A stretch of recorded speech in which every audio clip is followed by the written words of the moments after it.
let me out. No. You tricked me, damn it. I wasn't told anything about this. A young man in a pale grey coat attempted to get by Dame Verilyn, who was blocking the way to the room's exit. By his handsome, well-kept appearance, he was the scion of a noble house, though he possessed no signet ring or anything else that might indicate which family he was from. Dame Verilyn placed her slender hands on the man's shoulders, leaning forward to seize his attention with a slight tilt of her head and a warm smile. He stilled and blushed despite his panic. "You're overreacting," the frost dragon turned snow elf told him. "This is what you were sent here for, yes?" The man was one of the stalkers who had been tailing them from city to city. Even as the various imperial factions worked to figure out what they could about Frost 19, Fendros and her friends were, in turn, identifying each faction, their agents and who organized them. Lady Zaradnik expressed her intentions for them during dinner the previous evening, and the following morning she sent for the first of them. Nemel wasn't sure whether Dame Verilyn had abducted the man, tempted him to follow her, or used some other method to retrieve him, but his outfit was at least intact. She wasn't even sure where she had gotten him from. Had he been snatched from his suite while eating breakfast? Yanked right off of the street?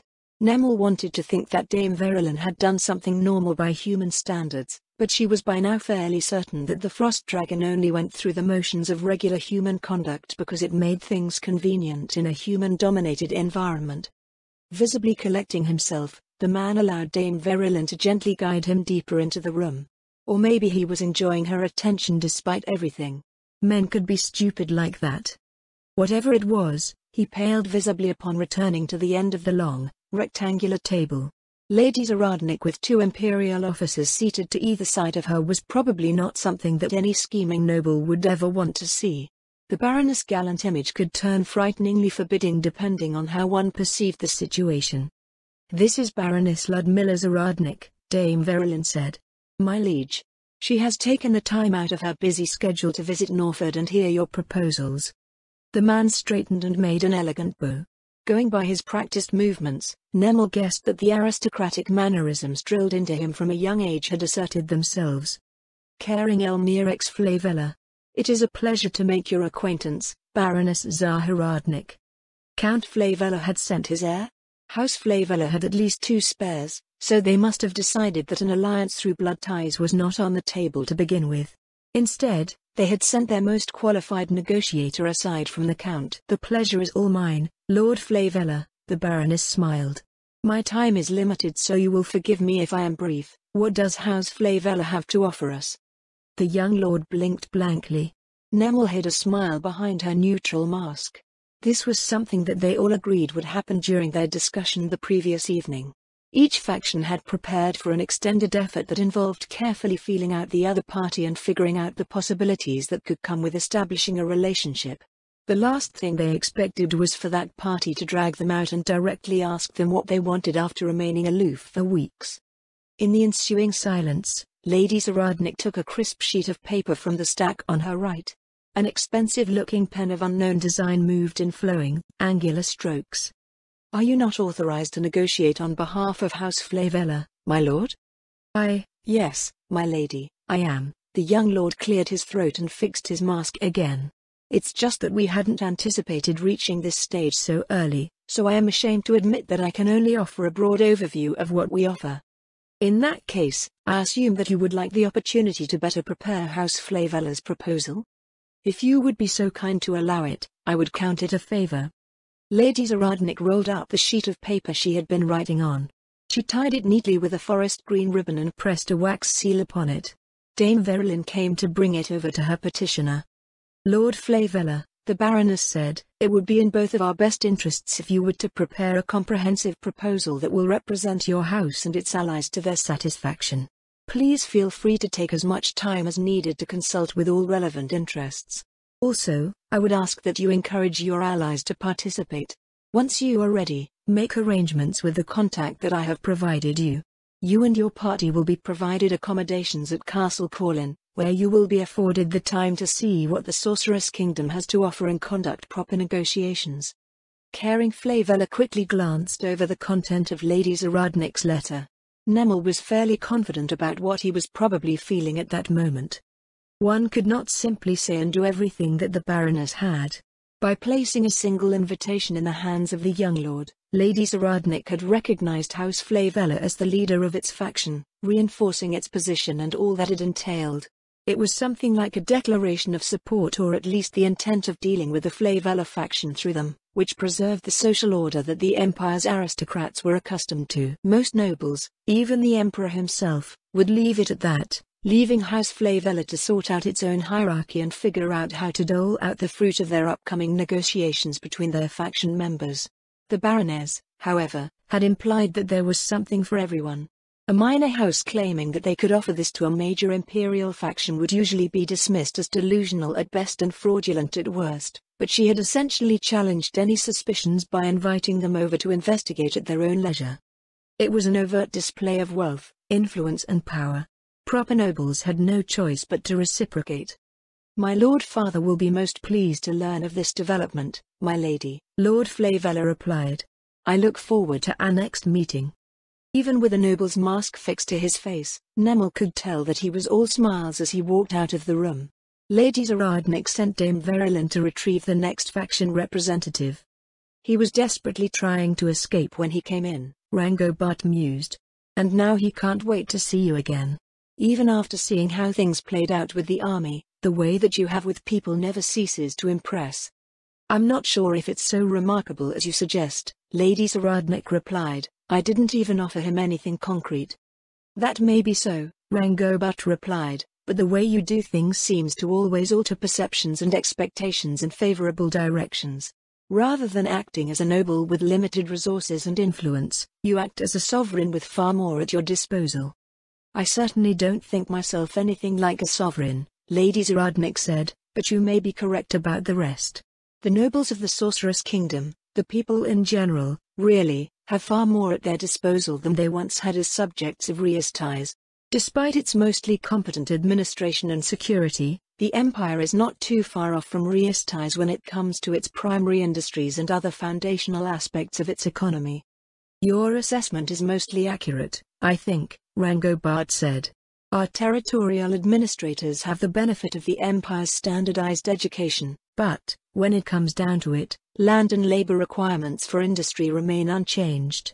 Still, even with the benefit of your methods, there should be a limit to the Sorceress Kingdom's productivity, should there not? We haven't yet fully explored what can be achieved, but there should rationally be a limit somewhere.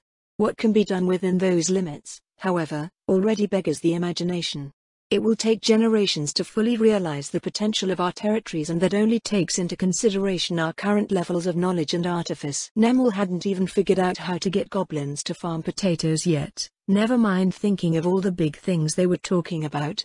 Growing potatoes, then selling them so they could grow more potatoes. Would she need goblin merchants, too? "Did either of you have anything to note about House Flavella?" Lady Zaradnik asked. "It should be as it appears, my lady," Rangobart said. "Caring is the heir apparent of House Flavella, so there is no implied desire to forge dynastic ties. With as many disruptions to the Western trade as there have been, I believe many of these factions you'll be seeing today will be satisfied with the same arrangement." Lady Zaradnik turned her gaze to Nemel. "House Flavella is very, normal, if that makes any sense," Nemel said. "They're in a comfortable position and they're focused on defending it from others. Their faction is filled with like-minded lords, so it's likely that they'll be trying to replace the foreign ties that they've lost due to recent events. As they're quite conservative, they'll be negotiating in a traditional manner which will be aimed at prospects that they consider safe." "That seems benign enough," the Baroness said. "I would be more than happy if they were all like that, but I suppose it would be wishful thinking. What would a politically ambitious faction attempt to acquire? The power to resist imperial authority." Rangobart crossed his arms. "They won't attempt any moves with 2 imperial officers present, but I wouldn't be surprised if they made overtures to that effect when they negotiate in the Sorcerer's Kingdom. Many resent His Imperial Majesty's policies and past actions, so they may believe that they can return to their old ways if they can convince the Empire's suzerain to shield them." Nemel shifted uncomfortably at Rangobart's words. While she didn't resent the Emperor, she was effectively shielding herself from imperial influence by becoming Dame Verilyn's vassal. "What will happen in that case, my lady?" Nemel asked. Officer Aburbad already knows this, Lady Zaradnik answered, but it is not my place to dictate imperial policy or involve myself in the Empire's politics. Doing anything illegal will have obvious consequences. As they are imperial subjects, they may find a squad from the Imperial Army waiting for them at the border if we deem their activities sufficiently detrimental to the Empire. You would uphold imperial policy in the Sorceress Kingdom? Even Nemel would be tempted to side with whoever she thought was in the right. She didn't have the rebellious attitude of a worker, but there were still laws and policies that she believed hurt the Empire and its people more than they helped. If imperial citizens are involved, Lady Zaradnik said. This much is obvious, yes? I believe that regulations will eventually normalize between our states, but, for the time being, there are more than a few differences that would have people hopping back and forth over the border to do one thing or the other. For instance, the Empire has a system of indentured servitude. It would be somewhat ridiculous if a slave under contract could run over the border and expect protection because slavery is illegal in the Sorcerer's Kingdom. That's a good point, Rangobart muttered. Things would become a chaotic mess. The Imperial Army has always considered those who fled the nation a lost cause, so they'll be surprised if people start getting sent back. Lady Zaradnik seemed the sort that adhered to order no matter what that order might entail. As the vassal of her vassal, Nemel hoped that this wouldn't result in future problems. The door to the room opened again and tentative steps sounded from around the corner. It took all of half a glance for the next man to bolt for the entrance. Evening was upon them by the time they got through the entire swarm of stalkers that Dame Verilyn had attracted since her arrival in East Estate. Lady Zaradnik went through them so smoothly that Nemel could only wonder if all that had occurred so far was the work of a genius with monstrous levels of foresight. Not only that, but the talent, drive and resources to ensure all of the necessary preparations were in place beforehand could only be compared to that of the Emperor. By all appearances, the Baroness had been in complete control from beginning to end, and the future outcomes felt an inevitability.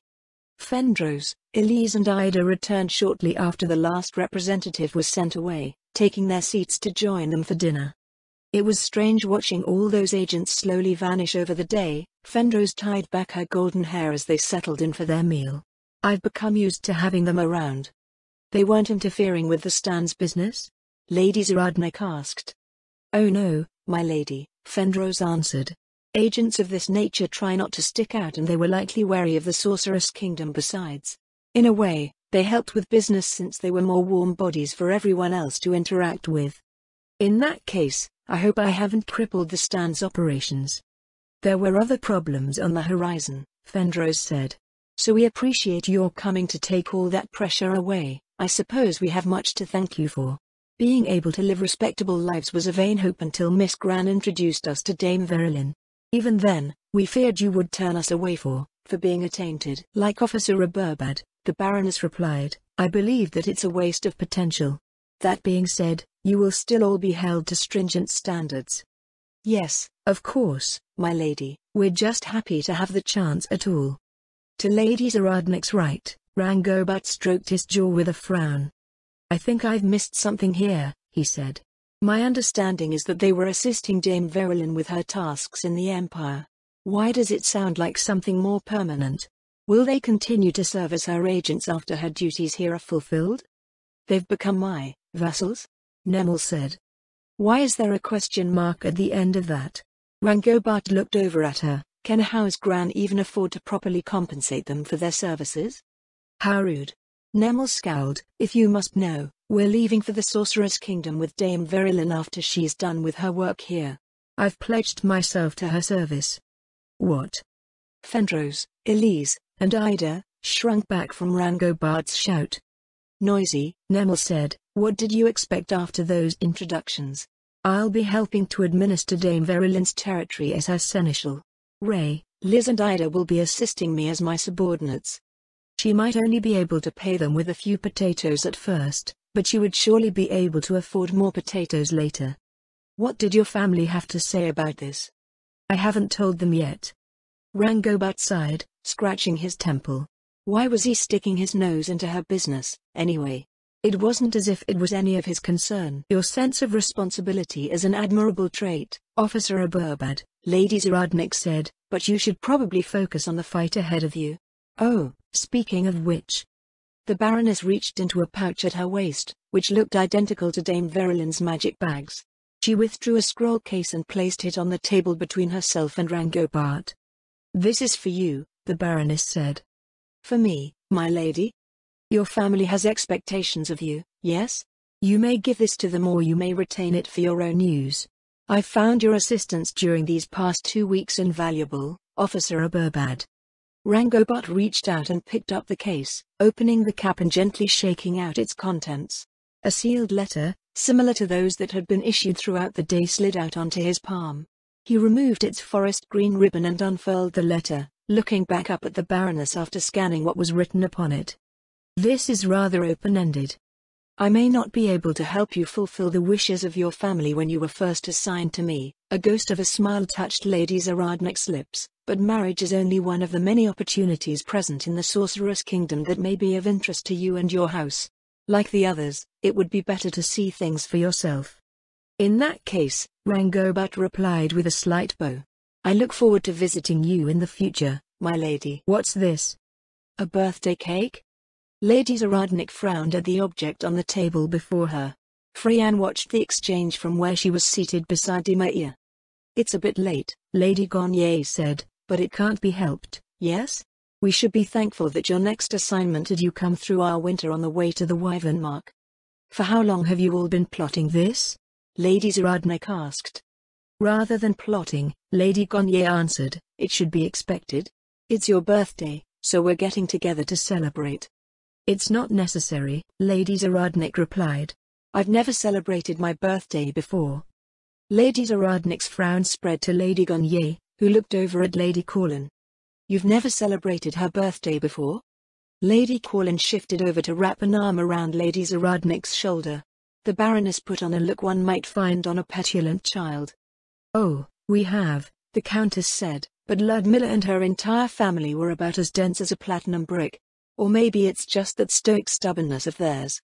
A combination of the two is likely. Every year, we congratulated her with a cake before they returned to Warden's Vale. She split it up evenly with her family and the people that came with them, then they quietly ate it. You'd think it was their last meal.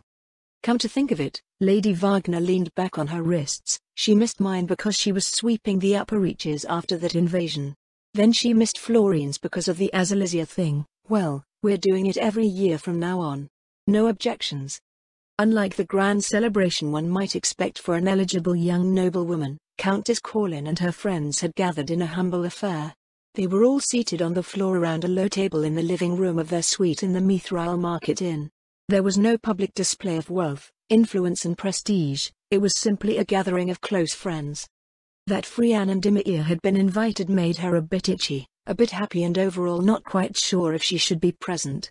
It was only a few weeks since they had met, after all. "If you insist." Lady Zaradnik's frown deepened, "but I'd at least like to point out that the sigil of House Zaradnik is a raven, not a chicken." "It's not a chicken," Lady Wagner frowned back, "it's a dragon." "Why apostrophe no dot 'cause you just beat one?" Official news of the Second Legion's victory had reached the court council several days previous, but the information had been suppressed to keep it from reaching the public too quickly. Gossip and rumors, however, would still make a few details common knowledge in our winter within a month. In the meantime, the central administration was working frantically to get ahead of the factions that would surely maneuver for economic advantage in the freshly opened frontier. For Lady Zaradnik's part, she looked entirely unscathed and entirely unenthused by her accomplishment.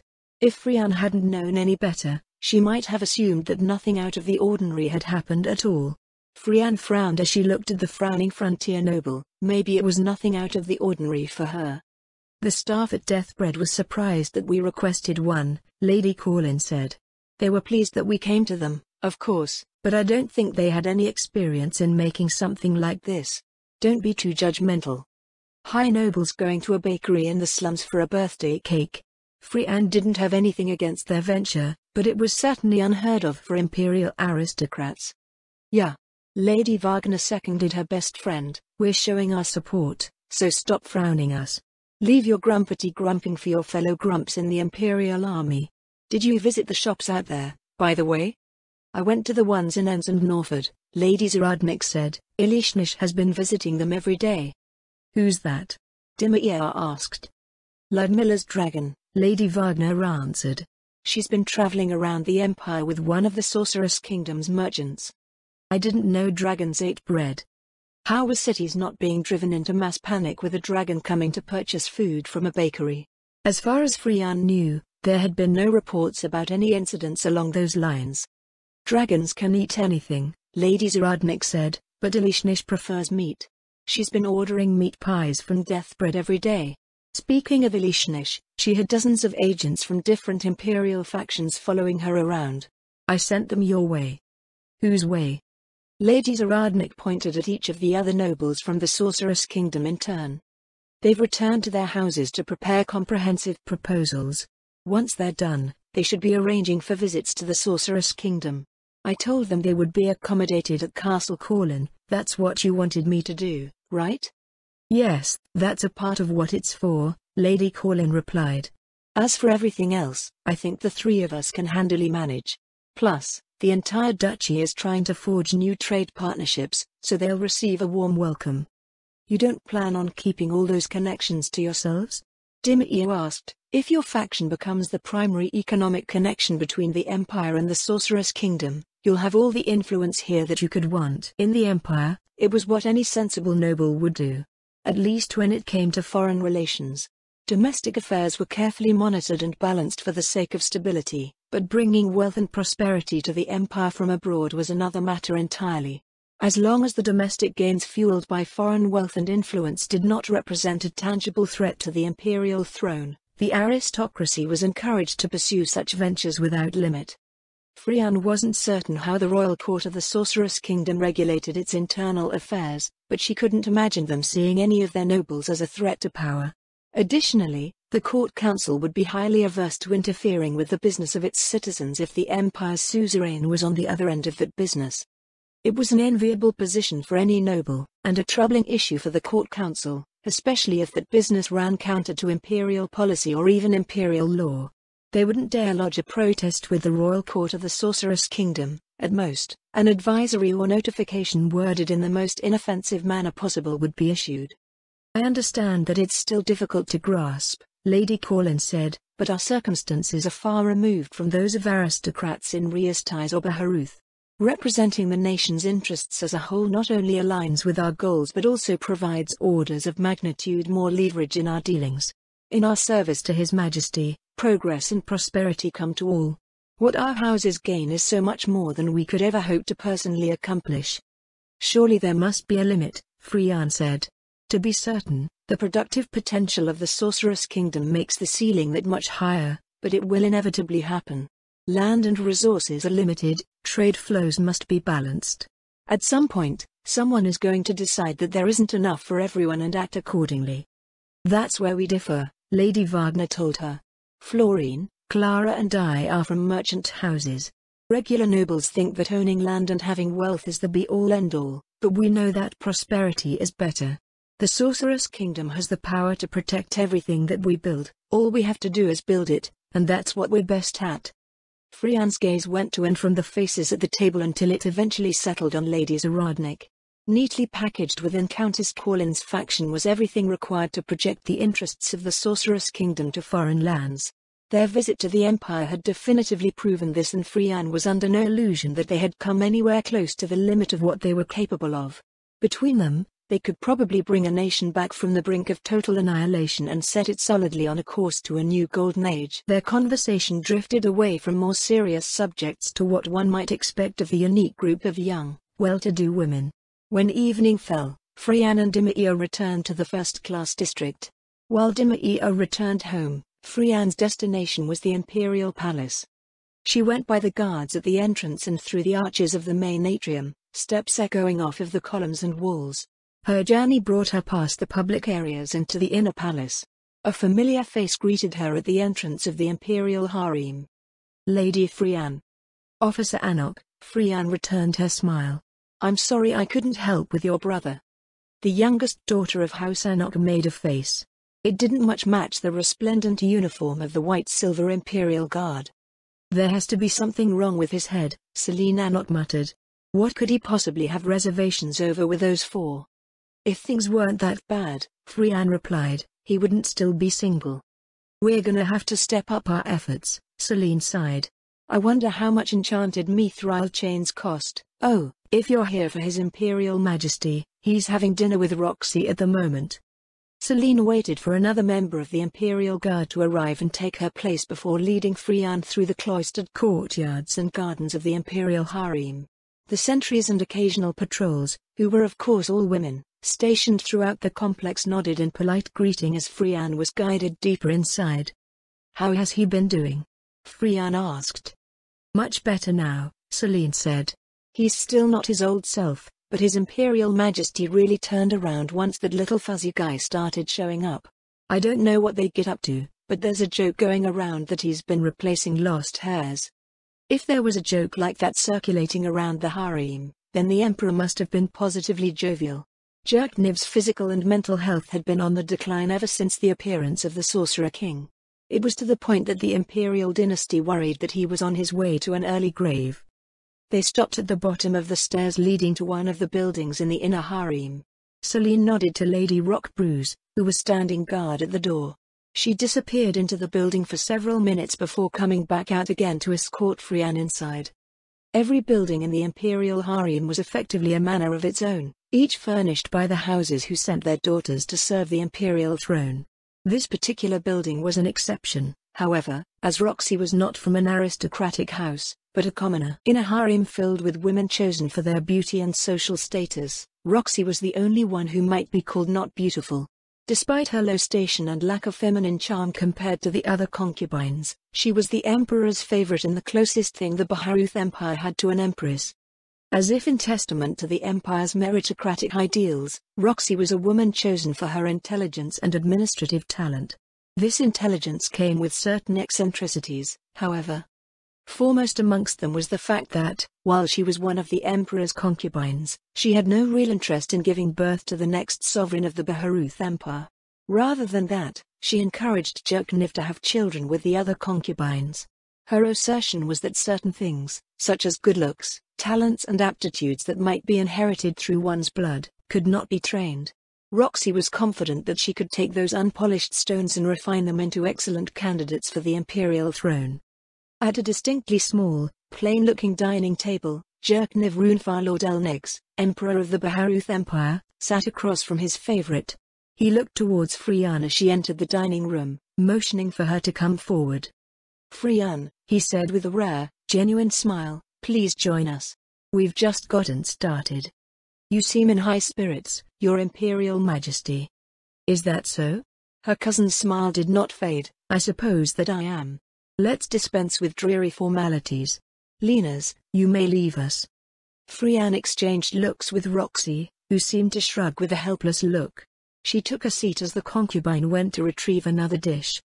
Though I risk fouling my good humor, Jerkniv said, I must ask how you've been faring with those visitors from the Sorceress Kingdom. The reports to the court council have been markedly subdued. Try and spare my stomach, please. Then I should preface this by saying that no amount of preparation could have properly readied me for the experience. I would not have believed most of what I presently know as my past self. The Emperor nodded quietly with a look of grim introspection. So you understand, he said. By the reports, they seem human enough, but I can't imagine what sort of monsters they might have sent our way. Now, what didn't you mention in your reports? The old men might expect the safe and sterile accounts of a new aid, but I know your grandmother taught you better than that. They came and did exactly as I reported, Frian replied. What happened along the way probably would have been dismissed as inconsequential by the court council. Damn, Jerkniv sighed. So that undead monster's already targeting our weaknesses. I knew those reports from Carbane conveyed more than they appeared, but I didn't want to consider it. The information from the 2nd Legion about that liaison officer and her activities indicates the same thing. House Zaradnik was on your keep list for the Duchy of Iranthal, wasn't it?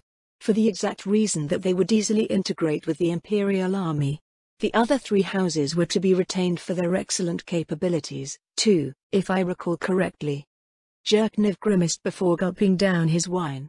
His napkin lingered on his lips as he digested their discourse.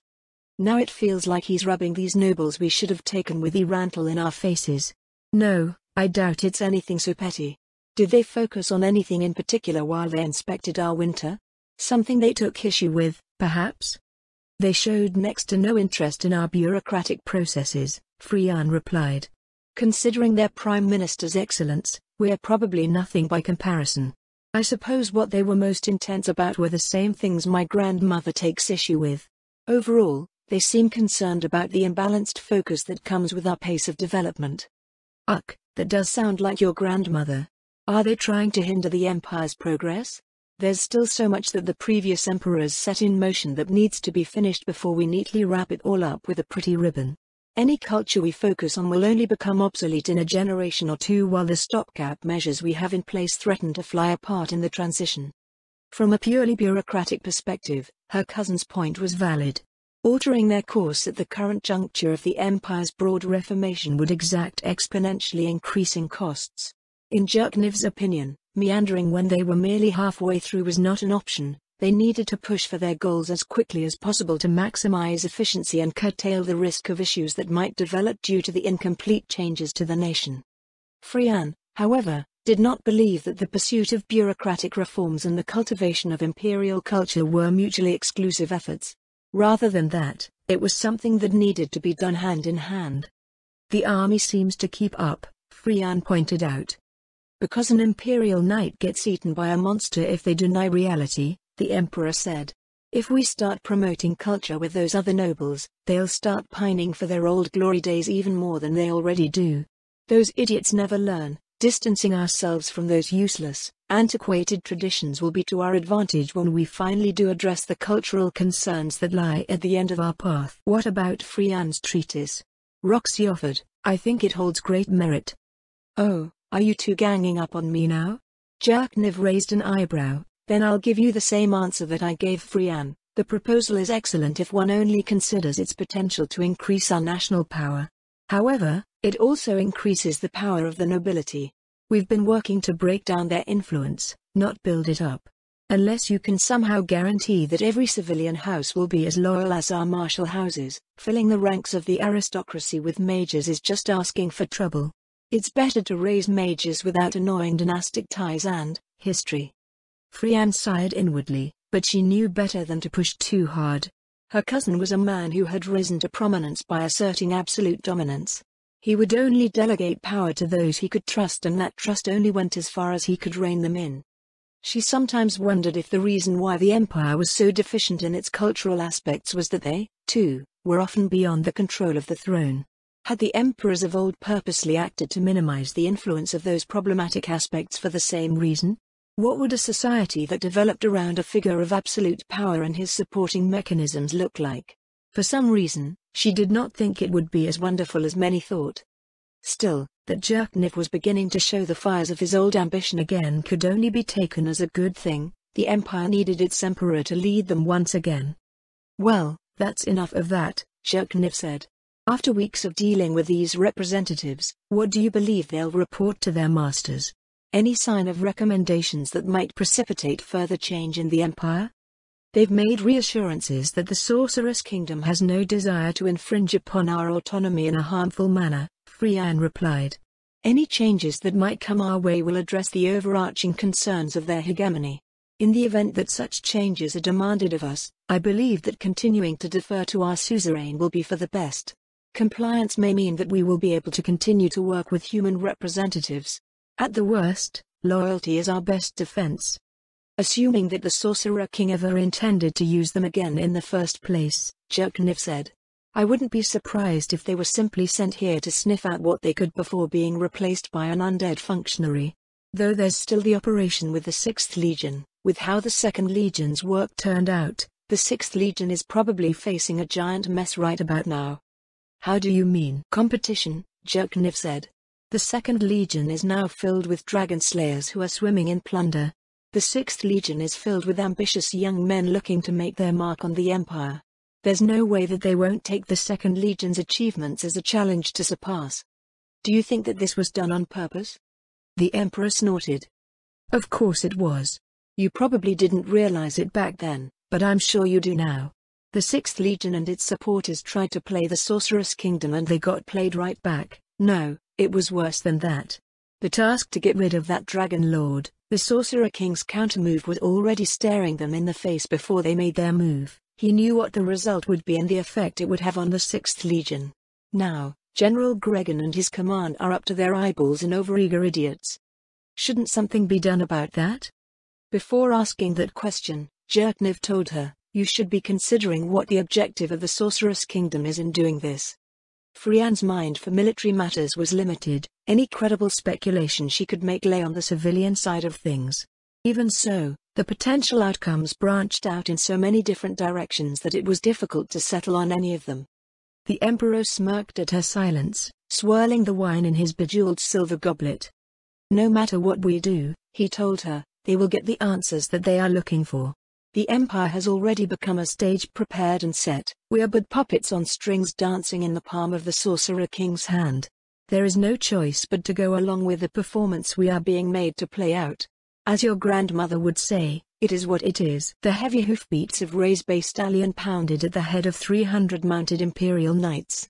Beyond the clouds of dust kicked up by their thunderous passage, a dozen columns of smoke rose into the evening air. They spoke of the day's progress, a day where the demi-human tribes on the borders of the Wyvern fell before his onslaught.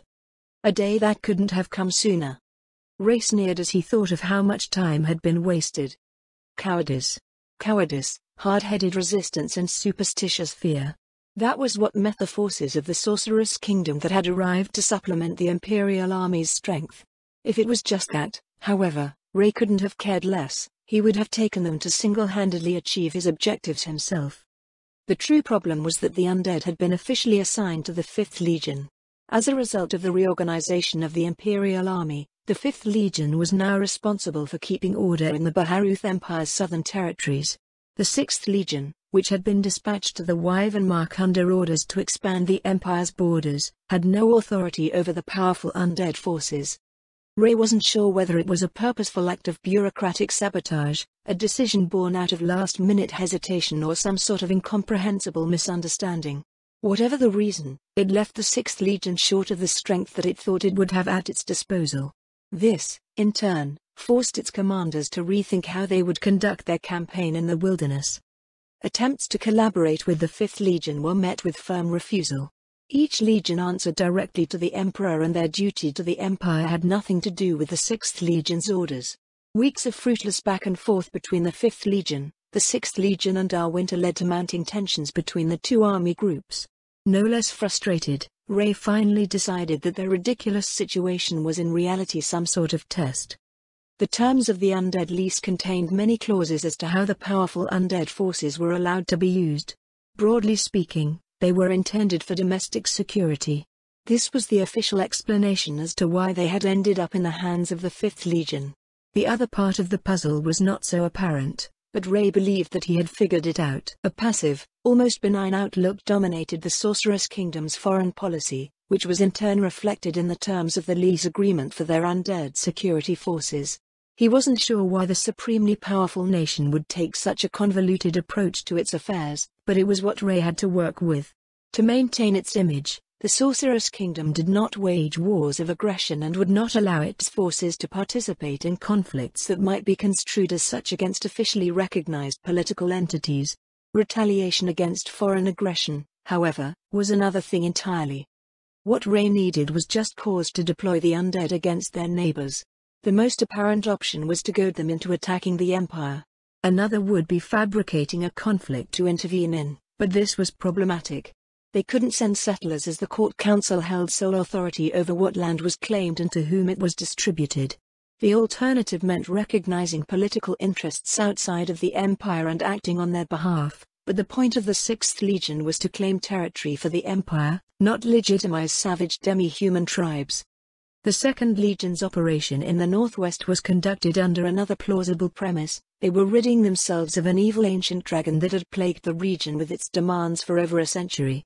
Something like an imperial trade convoy being raided was also a ploy that might be used for aggressive expansion, but the Sorceress Kingdom might see that as a weak excuse to wage war against unrecognized territories, never mind official ones. Ray needed something hefty to justify the deployment of the 5th Legion's forces beyond the shadow of a doubt. This was the true task that the Sorceress Kingdom had assigned to the 6th Legion, finding legal loopholes through which decisive military action could be justified. His contingent returned to their encampment as the sun fell below the dry, rocky mountains to the west. His pleasure over the day's results diminished as he saw who was waiting for him at his tent. The gravelly voice of a stern, grey-haired Imperial officer rolled out at him. "You bastard. You actually went and did it."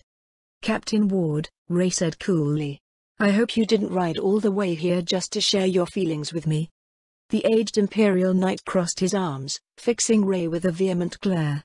"Your father would be rolling in his grave if he knew what you were up to," Captain Ward said. "Where's your pride as an Imperial officer?" "The duty of an Imperial Knight is to carry out the will of the Emperor, Captain," Ray replied. "By risking the lives of the Emperor's subjects?" Captain Ward's voice rose. "It's the people of the Wyvernmark and the 5th Legion that are going to have to deal with this mess you're stirring up.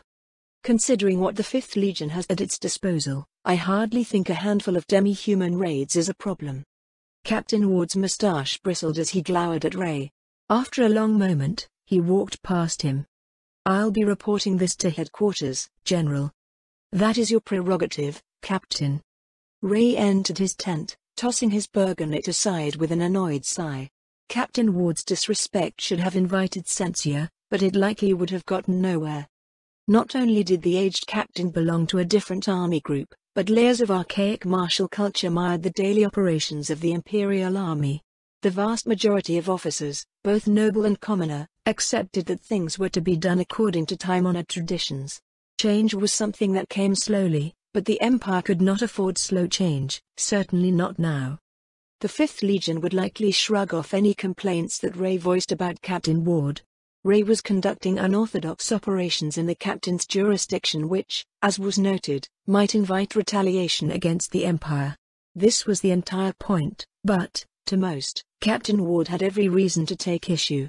The officers of the Imperial Army tended to not mince words, and, while the chain of command was respected during operations, personal respect was something that was earned. Ray was long used to such treatment, however, and his rise through the ranks was vindication enough. He spared next to no thought about the regard of his peers. All he required was subordinates who would carry out his orders and get the job done. With the rise of the Sorceress Kingdom, opportunities abounded. His drive for practical results would distinguish him from the rest of the Empire's generals. After getting out of his armor and into something more comfortable, he settled down at his desk to peruse the reports that had arrived while he was away. Ray stopped flipping through them as he came across the first bit of big news. "So they've finally made it official." Rather than any triumphant proclamation, news of the Viridian Dragon Lord's defeat came as a memorandum circulated within the ranks of the Imperial Army. An announcement to the general public would be made once the Imperial administration settled on new policies for the region and issued directives to the local lords. Ray supposed it was delivered to the army first to spur its ranks to greater achievements, as new lands had been made available for those who rendered distinguished service. The rumors preceding the memorandum had already worked their magic, however. An unsubtle fervor had settled upon the men of the 6th Legion upon hearing of the wealth discovered and the fact that they, as the expeditionary army, would soon be conducting a conquest of their own. Thousands would be knighted, hundreds enfeoffed as minor nobles, and riches would flow into their hands. Everyone was determined to carve out a legacy of their own. With this intrepid attitude suffusing the ranks of the 6th Legion and the amount of frontier they had to cover, Ray had convinced General Gregan to allow him to form a temporary brigade. 2 companies out of each division were transferred to him, each hand-picked out of the ones that the commanders made available. Aside from himself, there were next to no martial nobles. Even the captains were all knights from common backgrounds. This was to ensure that annoying reservations born from antiquated values were kept to a minimum and no competitors for influence would arise. His men were driven by a singular ambition: achieve results and reap the rewards. Ray set aside the memorandum, sorting through the rest of the reports to pick out anything of personal interest. A familiar brown folder caught his attention. As usual, he frowned at the content. What is that girl doing? House Gran was somewhat well known for its innocuousness, for lack of a better word. Despite being a lineage of decently powerful mages in a nation that highly valued arcane casters, they were strangely unambitious. What other nobles also realized was how ludicrously impervious they were to the schemes of others. Nemelgran was a case in point. Out of all of the agents sent from the majority of the Empire's factions to monitor and potentially form connections with Frost 19, she was the sole survivor. Not only that, the young officer had entrenched herself as an escort for the Sorceress Kingdom's representative. The rest had mysteriously vanished seemingly overnight. Every faction of course ardently denied that anything terrible had happened to their people, but they refused to elaborate upon their statements, which made it all the more suspicious and unsettling. Ray swirled a glass of mulled wine as he leaned back and attempted to decipher her report. It was page after page of customs paperwork, invoices, notes and observations written in a meticulous style and dutifully delivered from every city shortly after the representative had arrived around the blister. He couldn't even begin to guess at the complete picture the report was supposed to create, but the wealth of information was more than he had expected from sending a single agent. General. Ray closed the folder and filed it away, turning a questioning eye to the guard at the entrance. "It's Priest Ward, sir. You asked for him to be sent over upon your return." "Let him in." Plates of polished steel gleamed in the lamplight as a cleric pushed aside the tent flap and made his way in. He clasped his hands behind his back as he stood before Ray. "You sent for me, General? I found your grandfather waiting for me when I got back here." "I wasn't aware he had visited the camp, sir. You have my apologies if he caused any trouble." The cleric, Joachim Ward, lowered his head. He was one of the few martial nobles in Ray's brigade, though it was due to him being a company cleric. Through some strange twist of fate, Ray had ended up with one of Captain Ward's grandsons under his command. "His concerns are understandable," Ray said, "but that wasn't what I called you here for. Not directly, at any rate. I have an assignment for you." Ray reached into a box beside his desk, pulling out a black folder. He handed it to the cleric who, after opening it, looked back up at him in confusion. You're reassigning me, sir? But what about my company?" "I've already arranged for a replacement and spoken with your captain," Ray told him. "Do you have an objection to this assignment?" "Rather than any particular objection," the cleric said, "why have I been chosen?" "Because you're one of the only nobles in the battalion and you're from this area. Also, I don't want to scratch on her, it'll be your job to keep her safe." Joachim frowned back down at the assignment, stopping at the second page. "This report you've included says that she's from a martial house. If she's been sent by the Sorceress Kingdom, I think she'll be keeping me safe instead of the other way around." "She's still a noble from Riestais," Ray snorted. "They aren't anything like us. Nothing in the Second Legion's report stands out. She spent the vast majority of the time acting as a liaison officer. It's likely they sent her because she's a human noble. A pretty face, or at least someone familiar with aristocratic customs. So you want me to attend to her? Have you any specific instructions, sir?" "There are bound to be differences, so you are going to have to be flexible. She's a representative from the Sorceress Kingdom, so make sure she feels welcome, safe and happy. Also, be sure to let her know what she needs to know." Ray eyed the man, hoping that he understood what he meant. As a member of the Imperial establishment, it was something that should have been drilled into him from a young age despite his temple training. "I expect regular reports," Ray continued. "I'll have someone contact you when I'm ready to see her." "Dismissed."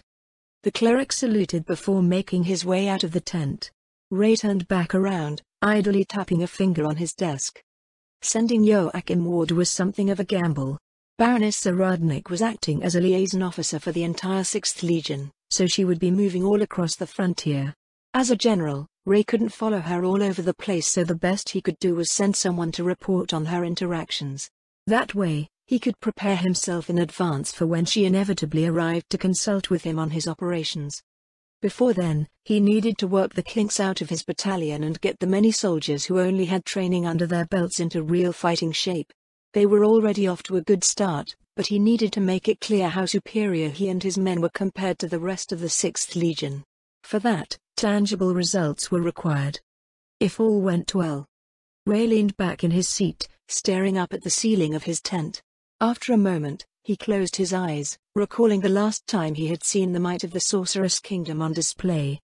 A massacre, it was called by his fellow generals, by nearly everyone who had witnessed it. A one-sided slaughter amidst a battlefield gripped in despair. But Ray quietly disagreed. It was a scene of absolute beauty, permitted only to those with absolute power.